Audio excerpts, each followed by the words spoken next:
basically, ito po yung mga hinahandle ng MMDA.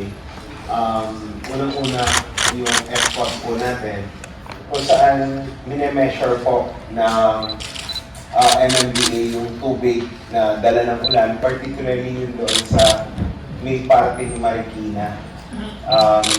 So, binabato po yan dito at connect po yung mga LGUs going ang DPWH. Makikita niyo po dyan under sa program po ng World Bank funded project, yung Metro Manila Flood Management Project funded by World Bank. 26 pumping stations po natin ang nire-rehabilitate at may construction po ng 4. Ang completed po ay 6, Balut, Vitas, Labasan, Paco, Makati, Santa Clara, Avenue, and vicinity po ng Remedios Circle, at Muntinlupa, Parañaque, and Las Piñas po.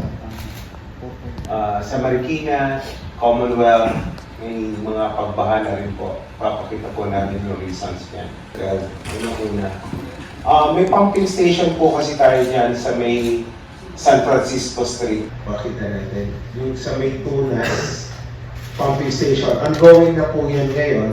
At meron pa pong isang propose, yung Buhangin Creek pumping station.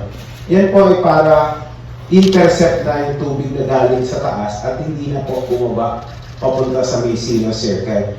Ang Blumentritt na drainage system na yun, meron pong malaking pumping station dyan na nagawa na ng DPWH na nire-rehab lang po sa ngayon.